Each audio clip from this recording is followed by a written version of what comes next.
जो हमसे टकराएगा। नमस्कार, हमारे इस खास पेशकश में आप सभी का स्वागत है। मैं हूं आपके साथ चित्रा त्रिपाठी। लद्दाख में एलएसी पर चीन के साथ हिंदुस्तान की बातचीत जारी है, लेकिन हिंदुस्तान ने चीन को साफ संदेश दे दिया है कि बातचीत करना भारत की कमजोरी नहीं है। पहले प्रधानमंत्री नरेंद्र मोदी और उसके 2 हफ्ते के बाद रक्षा मंत्री राजनाथ सिंह ने एलएसी के पास जाकर जो सन्नाट किया है, उससे चीन को अपनी हरकतों पर अफसोस हो रहा होगा। यह रिपोर्ट देखिए। पर हुआ सिंहनाद तो सहम गए दुश्मन। भारत माता की, भारत माता की, भारत माता की। मशीन गन देखकर डर गया ड्रैगन, तो पाकिस्तान के भी छूटे पसीने। रक्षा मंत्री के अंदाज से सेना का हौसला बुलंद।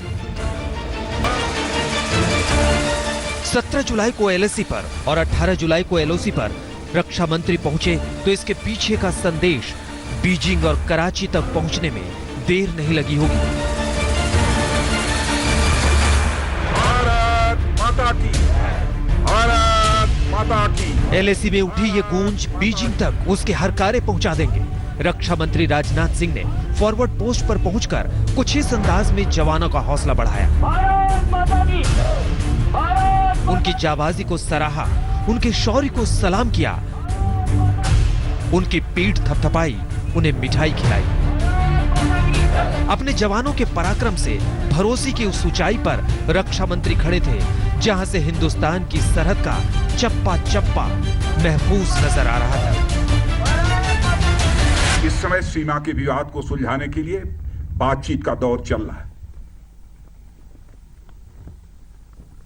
जो कुछ अब तक की प्रगति हुई है बातचीत की, मामला हल होना चाहिए, लेकिन कहां तक हल होगा अभी इस संबंध में मैं कोई गारंटी नहीं दे सकता हूं। लेकिन मैं इतना यकीन दिलाना चाहता हूं कि भारत की 1 इंच जमीन को भी दुनिया की कोई ताकत छू नहीं सकती है, उस पर कब्जा नहीं कर सकती। लद्दाख दौरे पर पहुंचे रक्षा मंत्री ने लेह के करीब स्टानका में भारतीय सेना के शौर्य और पराक्रम को बेहद नजदीक से देखा। लेकिन उससे पहले उन्होंने जो किया वो अद्भुत था, अकल्पनीय था, अविश्वसनीय था। एक तरफ सीडीएस जनरल बिपिन रावत और दूसरी तरफ आर्मी चीफ मनोज मुकुंद नरवणे, और बीच में मशीन गन से निशाना साधते रक्षा मंत्री राजनाथ सिंह। रक्षा मंत्री का निशाना किधर था बताने की जरूरत नहीं है। इस तस्वीर का संदेश क्या था, सरहद के मौजूदा हालात में ये सभी को पता है। रक्षा मंत्री राजनाथ सिंह का लद्दाख दौरा बेहद महत्वपूर्ण है। एक तरफ तो फील्ड कमांडर्स ने जमीनी स्थिति के बारे में उन्हें एक एक चीज बारीकी से बताई, वहीं दूसरी तरफ खुद रक्षा मंत्री लुकुंग इलाके में गए, जो कि पेंगोंग झील के बेहद नजदीक है। पेंगोंग झील में अभी भी तनाव बना हुआ है और इस दौरान रक्षा मंत्री का वहां पर सैनिकों से मिलना बहुत ज्यादा अहम माना जा रहा है। रक्षा मंत्री के हाथ में जो मशीन गन है वो दुनिया के अत्याधुनिक मशीन गनों में एक रूसी प्यूमलेट क्लाशनिकोव यानी पिका मशीन गन है। सोवियत संघ में इस मशीन गन को तैयार किया गया था और मौजूदा समय में रूस इसका उत्पादन करता है। 1961 में इस मशीन गन का पहली बार इस्तेमाल हुआ और इसे लगातार उन्नत किया जाता रहा। अभी भी इसका इस्तेमाल रूसी और कई देशों की सेना में अग्रिम मोर्चे पर किया जाता है। 9 से 10 किलो वजनी ये मशीन गन बेहद मारक मानी जाती है। ये 1 मिनट में 650 गोलियां दाग सकती है। ये 1 से 1.5 किलोमीटर तक निशाना साध सकती है। ये राइफल उठाना, हाथ में लेना एक बहुत बड़ा संकेत है चीन और पाकिस्तान के लिए।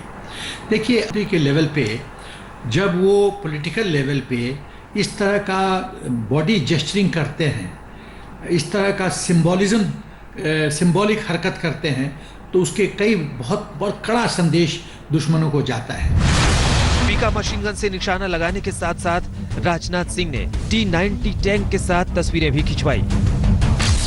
शूरवीरों के साथ राजनाथ सिंह की ये तस्वीरें बहुत कुछ कहती हैं। ये न सिर्फ सरहद पर मौजूद जवानों में हौसला भर रही है, बल्कि 130 करोड़ हिंदुस्तानियों को आश्वस्त भी कर रहा है कि एलएसी पर सब कुछ ठीक है। चीन ने अगर जरा भी गुस्ताखी की तो उसे भरपूर जवाब दिया जाएगा।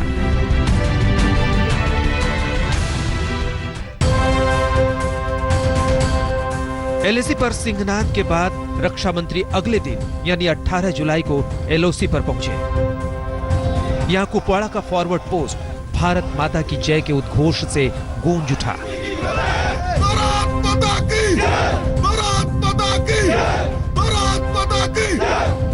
चिनार कॉर्प्स कमांडर ने पाकिस्तान के खिलाफ सेना की मुस्तैदी और तैयारियों की एक एक जानकारी दी। एलओसी पर जवानों से मुलाकात से पहले रक्षा मंत्री ने बाबा बर्फानी के दर्शन भी किए और विश्व शांति की कामना की। मोदी सरकार 2.0 में रक्षा मंत्री की चुनौती भरी जिम्मेदारी स्वीकार करने के बाद राजनाथ सिंह ने सरहद पर हिंदुस्तान की ताकत बढ़ाने में प्रधानमंत्री नरेंद्र मोदी की कोशिशों को नया आयाम दिया है। रक्षा मंत्री राजनाथ सिंह की ये 5 तस्वीरें काफी कुछ बयां कर रही हैं। जब भी सेना का मनोबल बढ़ाने की जरूरत हो तो वो हमेशा मोर्चे पर खुद पहुंच जाते हैं। इन 2 तस्वीरों को देखिए, एक तरफ लद्दाख में पीएम मोदी और दूसरी तरफ राजनाथ सिंह। जब देश के 2 सर्वोच्च नेता खुद एलएसी पर पहुंचने का जज्बा रखते हो तो उस देश की तरफ कोई आंख उठाकर कैसे देख सकता है? आपकी भुजाएं उन चट्टानों जैसी मजबूत हैं जो आपके इर्द गिर्द खड़ी है। आपकी इच्छा शक्ति आसपास के पर्वतों जितनी अटल है।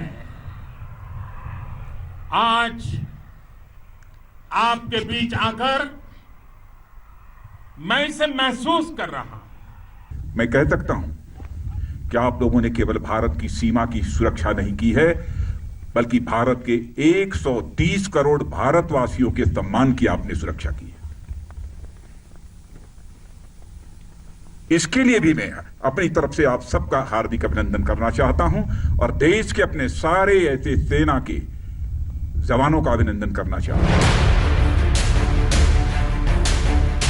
चीन की सेना ने चोरी चुपके जमीन हथियाने को अपनी फितरत बना ली थी, लेकिन अब की बार हिंदुस्तान ने समझा दिया कि बातचीत से समझोगे तो बहुत अच्छा, नहीं तो समझाने के और भी तरीके हैं। प्रधानमंत्री मोदी से रक्षा मंत्री राजनाथ सिंह की एलएसी की यात्रा यही बताती है। मंजीत नेगी के साथ अभिषेक भल्ला, लेह आज तक। भारत माता की जय जयकार के बीच एलएसी पर हिंदुस्तान की ताकत जमीन से लेकर आसमान तक हर जगह दिखी। स्पेशल फोर्स के पैरा कमांडोज ने 14,000 फीट की ऊंचाई से छलांग भरी। वो छलांग ऐसी जगह पर भरी गई कि एलएसी के पास वाली चीनी सेना देख रही होगी। वहीं हिंदुस्तान की ताकत T-90 और T-72 टैंकों से भी पूरी तरह से दिखाई दी। 1000 फीट की ऊंचाई और उस ऊंचाई से छलांग मारकर नीचे उतरते पैरा कमांडोस, वो भी एलएसी से महज 2 किलोमीटर की दूरी पर, जहां दुश्मन घात लगाकर बैठा है। लेकिन स्टानका में हवा में हौसले के साथ उतरते भारतीय जवानों की जाबाजी देखकर दुश्मनों ने भी दांतों तले उंगलियां दबा ली होंगी। रक्षा मंत्री राजनाथ सिंह, आर्मी चीफ मनोज मुकुंद नरवणे और chief of defence staff Bipin Rawat के आगे हमारे जवानों ने ऐसा समा बांधा कि शूरवीरता की नई दास्तान बन गई। ये पैरा कमांडोज उस टीम का हिस्सा हैं जिसने पाकिस्तान पर सर्जिकल स्ट्राइक की थी। तब पाकिस्तान की सीमा में घुसकर उन्होंने आतंकवादियों को ढेर कर दिया था। आज इनका पराक्रम देखकर चीन को भी चक्कर आ गया होगा। पैरा एसएफ के इन जवानों ने वायुसेना के AN-32 जहाज से करीब 13,800 फीट की ऊंचाई से छलांग लगाई। साथ ही ये पैरा ट्रूपर्स फिनलैंड की बनी सैको TRG-42 गन से लैस थे। सभी तरह के आधुनिक हथियार, गैजेट और खास बैलिस्टिक हेलमेट के साथ कुल 16 किलोग्राम के बैटल लोड के साथ इन कमांडोज ने ये छलांग लगाई। आपको बताते चलें कि पैरा ट्रूपर्स 2 तरह से अपने ऑपरेशन को अंजाम देते हैं। जब पैरा ट्रूपर्स 18 से 20,000 फीट की ऊंचाई से छलांग लगाते ही पैराशूट खोल देते हैं, तब दुश्मनों के इलाके में 25 किलोमीटर अंदर तक जाते हैं, तबाही मचाते हैं। और जब इतनी ही ऊंचाई से फ्री फॉल करते हुए जमीन पर उतरने से ठीक पहले वो अपना पैराशूट खोलते हैं, तब सरहदों के बिल्कुल करीब उतरते हैं। इन जाबाजों के पास ऑक्सीजन टैंक और रिजर्व पैराशूट भी होते हैं ताकि मुश्किल से मुश्किल स्थितियों को भी मात दी जा सके। पैरा कमांडोज को ऊंचे पहाड़ी इलाकों मसलन गलवान घाटी, पैंगोंग लेक और दौलत बेग ओल्डी में युद्ध के लिए तैनात किया गया है। उनकी तैनाती तब तक जारी रहेगी जब तक चीन वायदे के मुताबिक पूरी तरह पीछे नहीं हट जाता। यही जाबाजी तो हिंदुस्तान की हिफाजत करती है। हमने दुनिया के किसी भी देश के स्वाभिमान पर चोट पहुंचाने की कभी कोशिश नहीं की, लेकिन यह भी मैं कह देना चाहता हूं दो टूक शब्दों में, यदि कोई दुनिया की ताकत हमारे स्वाभिमान पर चोट पहुंचाने की कोशिश करेगी तो उसे किसी भी सूरत में हम बर्दाश्त नहीं करेंगे। उसका हम मुंहतोड़ जवाब देने के लिए भी तैयार रहेंगे। T-90 और T-72 टैंकों का शक्ति प्रदर्शन, चीन ने देखे हिंदुस्तान के ब्रह्मास्त्र। प्रधानमंत्री नरेंद्र मोदी ने पहले हिम्मत वाली हुंकार भरी, अब रक्षा मंत्री राजनाथ सिंह ने सेना के साहस को सरहद पर जाकर अपनी सलामी दी। भारत के T-90 और T-72 टैंकों की खासियत के बारे में भी बताएंगे, मगर उससे पहले देखिए इन्होंने किस तरह अद्भुत माहौल बना दिया। टैंकों के साथ साथ यहाँ सशस्त्र सेना के जवान दुश्मन से निपटने के कौशल का प्रदर्शन कर रहे हैं। अब इस तस्वीर को देखिए, दुश्मन की हर चाल को नेस्तनाबूद करने के लिए सेना के जवान पोजीशन लेते हुए। बमबारी की आग और गोलियों की बौछार के बीच भी कैसे लोहा लिया जाता है, ये सैनिक वही बता रहे हैं। और इस फॉरवर्ड पोस्ट पर आकर आप सबसे मिलते हुए जहां मुझे बेहद खुशी हो रही है। अब जरा इन टैंकों की ताकत के बारे में भी जान लीजिए। T-20 third generation Russian tank है। ताकत 18 हॉर्स पावर, स्पीड 60 किलोमीटर प्रति घंटे, हथियार 12.7 millimetre Kord heavy machine gun से लैस। वहीं T-72 सेकेंड जनरेशन का टैंक है। ताकत 18.8 हॉर्स पावर, स्पीड 60 किलोमीटर प्रति घंटे, हथियार 25 mm 2446M और 2446M5 स्मूथ बोर गन से लैस। हिंदुस्तान और चीन के बीच में बातचीत चल रही है बॉर्डर को रिजॉल्व करने के लिए। ये कहाँ तक सफल होगी ये तो समय बताएगा, लेकिन साथ ही साथ उन्होंने कहा कि दुनिया की कोई भी ताकत जो है या कोई भी फोर्स है हिंदुस्तान की सरजमी के 1 इंच भी नहीं ले जा सकती। इससे उन्होंने बड़ा स्ट्रॉन्ग मैसेज भेजा है चाइना को, इंटरनेशनल कम्युनिटी को, पाकिस्तान को और हिंदुस्तान के अंदर डोमेस्टिक ऑडियंस को। जिस पेंगोंग झील के पास फिंगर पॉइंट 4 से 8 तक चीन अपनी दादागिरी दिखाने की जुर्रत कर रहा था, उसके पास ही लुंगकक पोस्ट के करीब भारत का ये शक्ति प्रदर्शन 15 मिनट तक चला। टैंक पर लहराता तिरंगा बता रहा था कि हिंदुस्तान का जोश कितना हाई है। पेंगोंग झील इलाके में चीन से लगने वाली सरहद पर रक्षा मंत्री राजनाथ सिंह ने हाथों में पीका मशीन गन और T-90 टैंक के साथ खड़े होकर चीनी सेना को साफ संदेश दिया कि भले ही इस वक्त लद्दाख के अलग अलग इलाकों में चीनी सेना पीछे हट रही हो और दोनों देशों के बीच सैन्य और राजनयिक स्तर पर बातचीत चल रही हो, लेकिन भारतीय सेनाएं अपनी तैयारियों में कोई कमी नहीं रखना चाहती। खासतौर से ऊंचे पहाड़ी इलाकों में चीनी सेना से मोर्चे के लिए भारतीय वायुसेना और सेना की पूरी तैयारी है।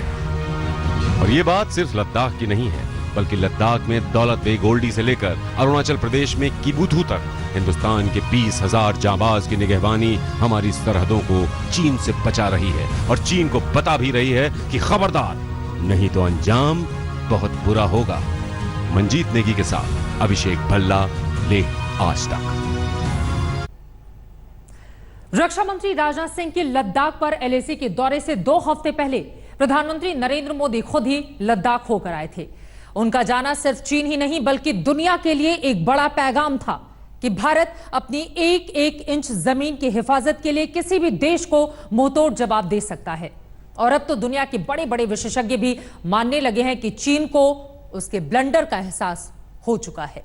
पहुंचे तो पूरी दुनिया के लिए ये एक संकेत था कि चीन कैसे दुनिया को एक खतरनाक मुसीबत में झोंक रहा है। भारत में घुसपैठ की चीन की कोशिशों और तनातनी के बीच फॉरवर्ड पोस्ट पर पहुंचे मोदी को देख जवानों का हौसला आसमान छूने लगा। तब भी LAC भारत माता के इन नारों से गूंज उठी थी। तब भी इस गूंज से एलएसी के पार बैठे दुश्मनों का कलेजा कांपने लगा था। चीन और पाकिस्तान के हौसले पस्त होने लगे थे। राष्ट्र रक्षा के विषय में सोचता हूं तो मैं सबसे पहले दो माताओं का स्मरण करता हूं। पहली हम सभी की भारत माता और दूसरी वे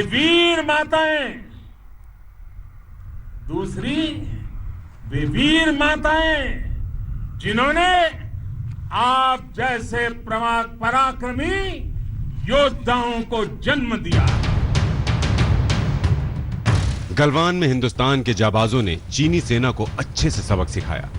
प्रधानमंत्री मोदी जब उन जाबाजों के बीच जाकर दुश्मन को ललकार रहे थे तो इसका असर सिर्फ एक देश पर नहीं बल्कि पूरी दुनिया पर पड़ रहा था। भारत माता के दुश्मनों ने आपकी फायर हुई देखी है और आपकी फ्यूरी भी। साथियों, लद्दाख का तो ये पूरा हिस्सा ये भारत का मस्तक है। इंडिया टुडे के नए अंक में यह विस्तार से बताया गया है कि कैसे कोरोना काल में एलएसी की मर्यादा का अतिक्रमण करके चीन ने अपने ही पैर में कुल्हाड़ी मार ली। इससे भारत और चीन के रिश्ते बुरी तरह प्रभावित हो गए। चीन को भी अपनी भूल का एहसास हो गया कि भारत की सैनिक ताकत मजबूत है।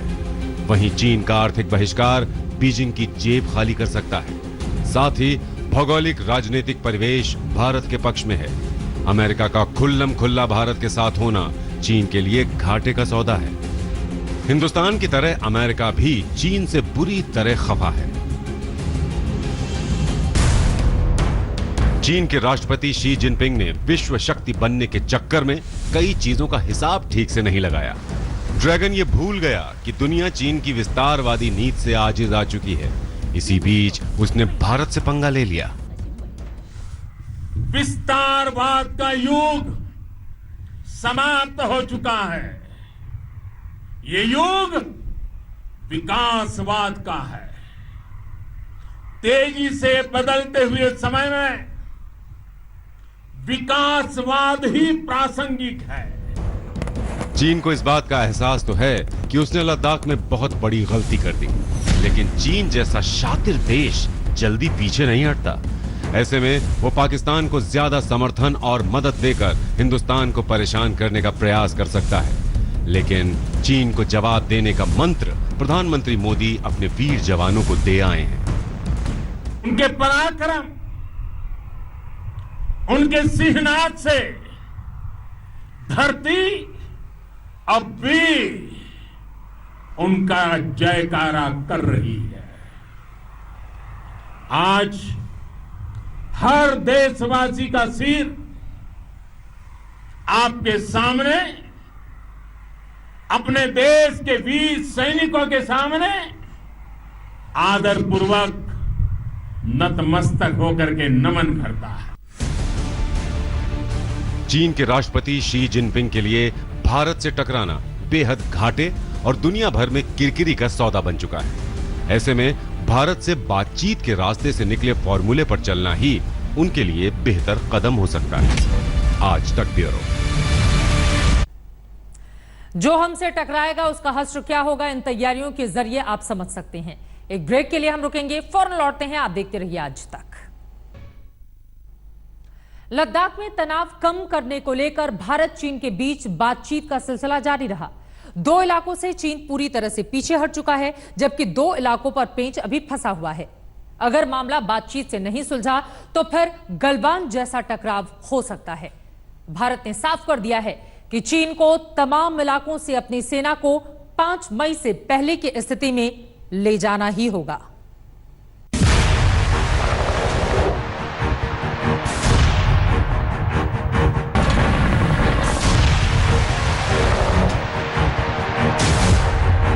चीन की हेकड़ी निकल गई, अड़ने की आदत नहीं गई। गलवान और गोगरा से पीछे हटा, 2 इलाकों पर फंसाया पेंच। पैंगोंग हॉट स्प्रिंग में तनातनी। कहते हैं रस्सी जल गई लेकिन बल नहीं गया। चीन की हालत कुछ ऐसी ही है। गलवान में भारतीय सैनिकों ने अपने शौर्य से चीन का घमंड चूर चूर कर दिया। आज तक वो ये बताने को तैयार नहीं है कि उसके कितने सैनिक शहीद हुए, जबकि भारतीय सैनिकों के मुताबिक 15 जून को जहां भारत के 20 सैनिक शहीद हुए थे, वहीं चीन के सैनिक बड़ी संख्या में मारे गए थे। लेकिन सच को छिपाने के लिए चीन ने अपने सैनिकों का सार्वजनिक अंतिम संस्कार तक नहीं होने दिया। अमेरिकी खुफिया विभाग के सूत्रों की माने तो कोरोना के बहाने उसने उनका अंतिम संस्कार किसी सुनसान इलाके में गुपचुप तरीके से करने को कहा। लेकिन जमीन के लालच में चीन पूर्वी लद्दाख में अब भी 2 इलाकों से पीछे हटने को तैयार नहीं है। 14 जुलाई को भारत चीन के बीच 15 घंटे तक बातचीत चली। ये बातचीत दोनों देशों की सेनाओं को पीछे हटाने को लेकर हुई। गलवान से चीन 1.5 किलोमीटर पीछे हट गया। दोनों सेनाओं के बीच अब 3 किलोमीटर की दूरी है। गोगरा पोस्ट से दोनों सेनाएं पूरी तरह पीछे हट चुकी हैं, लेकिन पैंगोंग में चीन पीछे हटने को तैयार नहीं है। पहाड़ी की चोटियों पर भारत चीन की सेना के बीच 1 किलोमीटर की दूरी है। हॉट स्प्रिंग में भी चीन पीछे नहीं हट रहा है। यहाँ चीन के सैनिक कम हुए हैं, लेकिन 40 से 50 सैनिक अब भी तैनात हैं। भारत और चीन के सैनिकों के बीच महज 600 से 800 मीटर की दूरी।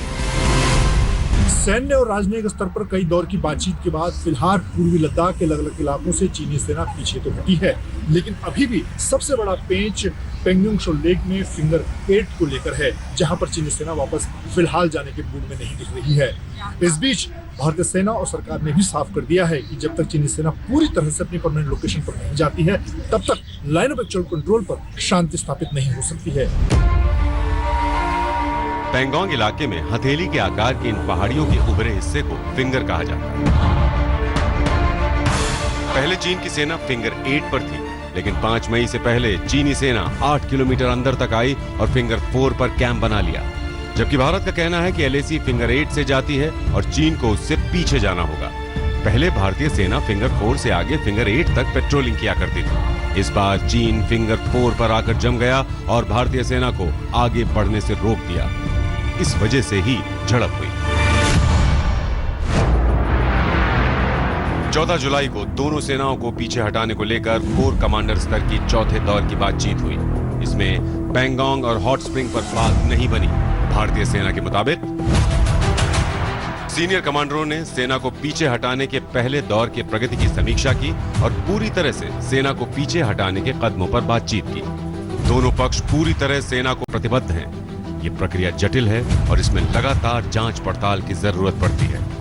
इस बातचीत को कूटनीतिक और सैन्य स्तर पर नियमित बैठकों से आगे बढ़ाया जा रहा है। कर्नल अमन आनंद, प्रवक्ता, भारतीय सेना। भारतीय सेना ने 2 टूक कह दिया है कि चीन को पूरी तरह से पीछे जाना होगा, वहां तक पीछे हटना होगा जहां उसकी सेना 5 मई से पहले थी। आज तक को मिली खास जानकारी के मुताबिक पैंगोंग और हॉट स्प्रिंग से चीन को पीछे धकेलने के लिए बातचीत जारी रहेगी। भारत और चीन 21 और 22 जुलाई के आसपास सेनाओं के पीछे हटने का जायजा लेंगे और पूरी जांच पड़ताल करेंगे। जानकारों के मुताबिक इस बीच भारत को खुफिया जानकारी जुटानी चाहिए कि चीन की सेना का जमावड़ा कहां-कहां और कितना है। इसके लिए अमेरिका जैसे देश की मदद ली जा सकती है, जो सैटेलाइट की तस्वीरों से पहले भी अहम जानकारी देता रहा है। हम लोगों को कड़ी निगरानी रखनी पड़ेगी, बोथ फॉरवर्ड पोजीशंस के ऊपर और उसकी डेप्थ एरिया में मूवमेंट्स के ऊपर। ऑब्वियसली इसके लिए सबसे बड़ी चीज़ जो होगी वो हमारी रिसोर्सेज से और रिसोर्सेज जो हमारे पार्टनर्स के हैं, जिन कंट्रीज़ के साथ हमारी रिलेशनशिप अच्छी है, उनके रिसोर्सेज सब मिला के इंटेलिजेंस पिक्चर ऑलवेज बिल्डअप करना है। भारत और चीन दोनों को एक दूसरे पर यकीन नहीं है। आज तक को मिली खास जानकारी के मुताबिक एक डर है जो पैंगोंग और हॉट स्प्रिंग से पीछे हटने से चीन को रोक रहा है। चीन को यह डर है कि अगर उसने इन इलाकों को खाली किया तो भारतीय सेना यहां आकर जम जाएगी। दोनों इलाके ऊंचाई पर हैं और सैन्य रणनीति के लिहाज से दुश्मन पर बढ़त दिलाने में अहम भूमिका निभाते हैं। इस वजह से चीन ने फिंगर 4 के इलाके में कुछ ढांचों को गिरा दिया है। ब्लैक टॉप और ग्रीन टॉप के कुछ ढांचे गिराए हैं, लेकिन चीन ने इन इलाकों को पूरी तरह खाली नहीं किया है। ऐसी आशंका है कि चीन अगले साल फिर से ऐसी हरकत कर सकता है और अगर भारत चीन के बीच ये विवाद नहीं सुलझा तो फिर से टकराव हो सकता है। कुछ सालों में, 2-3 सालों में अगर हमारे बीच में कोई अच्छी तरह रफा दफा नहीं हुआ तो एक मेजर अटैक की भी हम उम्मीद रख सकते हैं और उसको मद्देनजर रखते हुए हमारी जो तैयारी है वो होनी चाहिए।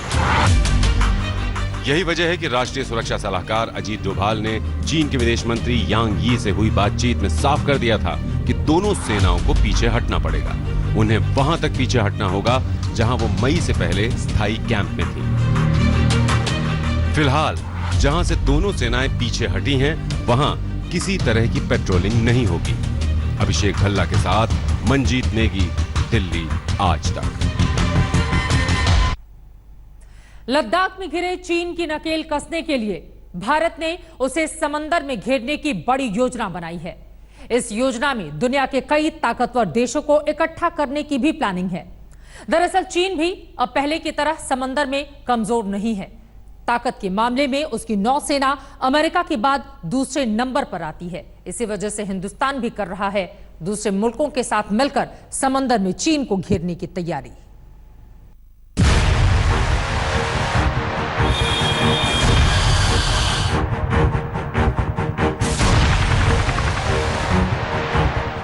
लद्दाख में चीन से तनातनी के बीच भारत ने समंदर में चीन की घेराबंदी का प्लान तैयार किया है। दरअसल समंदर में भारत को चीन पर अच्छी खासी बढ़त हासिल है।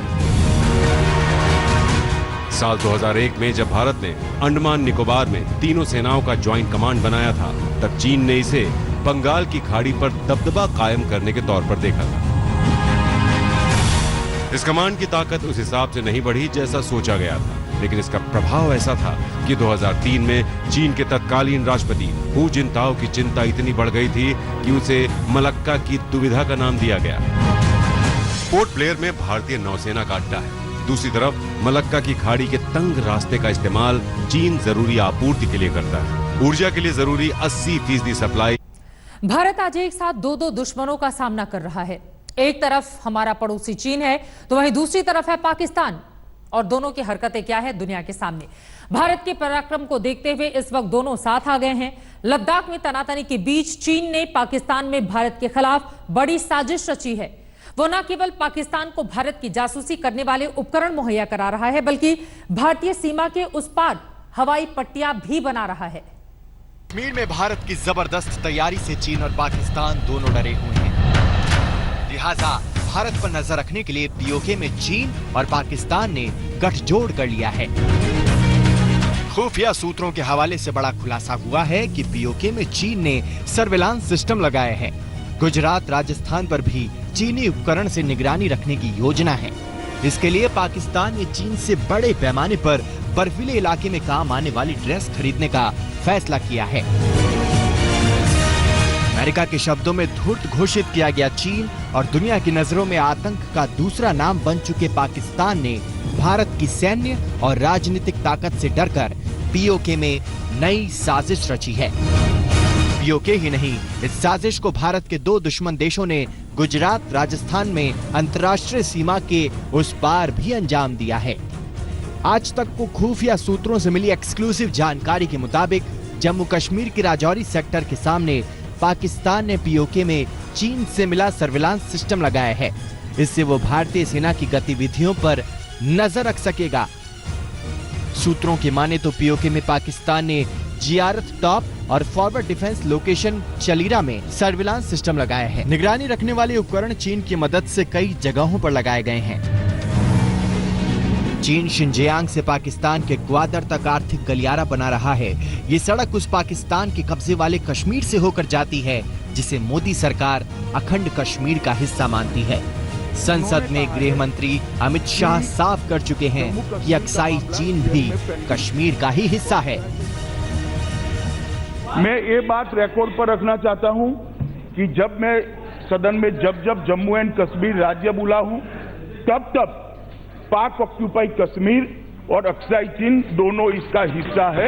ये बात को और हमारे संविधान ने जम्मू कश्मीर की जो सीमाएं तय करी है और जम्मू कश्मीर के संविधान ने जम्मू कश्मीर की जो सीमाएं तय की है उसके अंदर पाक ऑक्यूपाई कश्मीर और अक्साई चीन दोनों समाहित। इस वजह से ही मोदी सरकार चीन पाकिस्तान के है कानूनी दृष्टिकोण से और महाराजा Hari Singh instrument of accession के तहत ये जमीन हमारा है, गैर कानूनी तरीके से पाकिस्तान ने ले रखा है और वक्त है कि हमारा जमीन हमको वापस मिलना चाहिए। तो इसके लिए पाकिस्तान भयभीत है और सर्वेलेंस सिस्टम लगा के वो समझता है कि हिंदुस्तान की फ़ौज की जो भी अटैक मेजर्स होंगे, अटैक की कार्रवाई होगी, उसको अर्ली सूचना मिल जाएगी और वो काउंटर मेजर्स कर पाएगा। पाकिस्तान चाहे कुछ भी कर ले, वो ये भूल नहीं पा रहा है कि पीओके के आतंकी ठिकानों पर सर्जिकल स्ट्राइक हो या बालाकोट के आतंकी अड्डे पर एयर स्ट्राइक, उसे हवा तक नहीं लगी थी और भारतीय सेना ने अपनी कार्रवाई को अंजाम दे दिया था। अब पाकिस्तान ने सिर्फ पीओके ही नहीं, चीन की मदद से राजस्थान गुजरात सीमा के करीब निगरानी के उपकरण लगाए हैं। इन उपकरणों को कई अहम ठिकानों पर लगाया गया है। जैसलमेर, बीकानेर, बाड़मेर और श्री गंगानगर के उस पार निगरानी के उपकरण लगाए गए हैं। इसके अलावा चीन की मदद से पाकिस्तान गुजरात के भुज से 50 से 60 किलोमीटर दूर एयरपोर्ट और रनवे बना रहा है।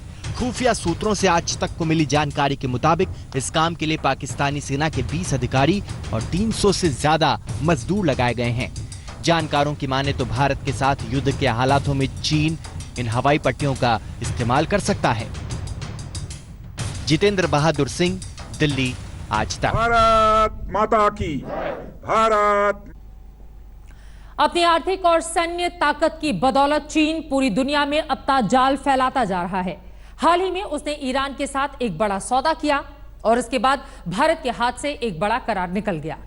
चीन की इन चुनौतियों से निपटने के लिए भारत को नई रणनीति तैयार करनी होगी। भारत माता की, भारत माता की जय।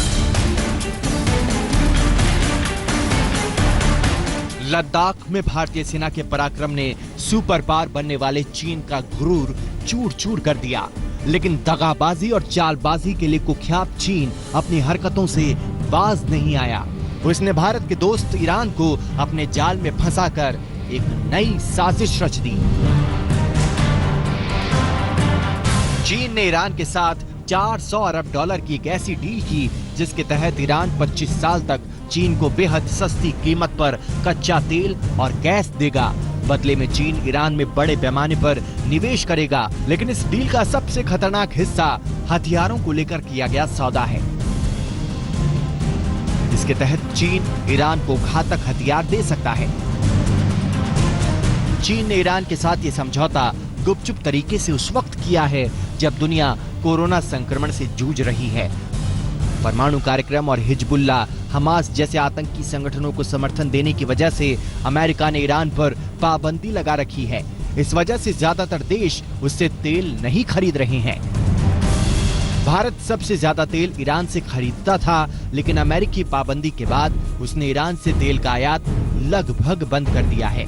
दूसरी तरफ चीन सबसे ज्यादा तेल ईरान से खरीदता रहा है और इस डील के बाद उसे बेहद सस्ती कीमत पर तेल मिलेगा।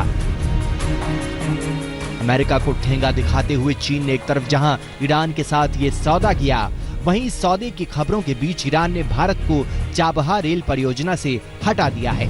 इस परियोजना को भारत की सरकारी कंपनी एरकॉन पूरा करने वाली थी। The bilateral agreement to develop the Chabahar port and related infrastructure and availability of about $500 million from India for this purpose is an important milestone. Iran कह रहा है कि अब इस प्रोजेक्ट को वो खुद पूरा करेगा, लेकिन इसके पीछे चीन की साजिश से इनकार नहीं किया जा सकता है। ये जो स्ट्रिंग ऑफ पर्ल्स थ्योरी है चाइना की, जिससे वो भारत को सर्कल करने की कोशिश कर रहा है पूरे एशियन कॉन्टिनेंट में, उसमें ये एक सक्सेस सिग्नल तो है चाइना के लिए। लेकिन दूसरी तरफ अगर हम देखें तो यूएस और इजराइल, अमेरिका और इजराइल जो हमेशा से ही चाहते थे कि भारत और ईरान के बीच में इतने क्लोज टाइज ना हो। हालांकि ईरान में चीन के साथ हुए समझौते का विरोध शुरू हो गया है। ईरान के लोग सोशल मीडिया पर तरह तरह की आशंका जाहिर कर रहे हैं। ईरान की सोशल मीडिया में Iran not for sale not for rent यानी ईरान किराए के लिए नहीं है, ईरान बिकने के लिए नहीं है हैशटैग के साथ मैसेज पोस्ट किए जा रहे हैं। ईरान के लोग इसे चीनी उपनिवेशवाद की शुरुआत बता रहे हैं। वहीं चाबहार जादिहान रेलवे प्रोजेक्ट से भारत के बाहर होने के आने के बाद अब ईरान एक और बड़ी परियोजना पर अकेले आगे बढ़ सकता है। ये परियोजना गैस फील्ड फारजाद बी ब्लॉक के विकास को लेकर है। विदेश मंत्रालय के प्रवक्ता अनुराग श्रीवास्तव ने गुरुवार को प्रेस ब्रीफिंग के दौरान इसकी जानकारी दी। उन्होंने बताया कि ईरान ने भारत को सूचित किया है कि फिलहाल गैस फील्ड को वो अकेले ही विकसित करने जा रहा है। ईरान ने कहा है कि भारत इस परियोजना में बाद में शामिल हो सकता है। दरअसल अमेरिका ने ईरान के साथ हुए परमाणु समझौते को खत्म करते हुए उस पर तमाम तरह के प्रतिबंध लागू कर दिए थे। इसका असर ईरान में भारत की परियोजनाओं पर भी पड़ा है। भारत को अब अमेरिका के दबाव से बाहर आकर वैश्विक समझौतों पर अपना फैसला करना होगा। आज तक ब्यूरो। पाकिस्तान को तो हिंदुस्तान ने कई बार पटखनी दी है और चीन को भी इस बार समझ में आ गया होगा कि ये 1962 का हिंदुस्तान नहीं बल्कि अब पूरी ताकत के साथ आगे बढ़ने वाला भारत है। इसी के साथ हमारी इस पेशकश में बस इतना ही। देश और दुनिया की बाकी खबरों के लिए आप देखते रहिए आज तक।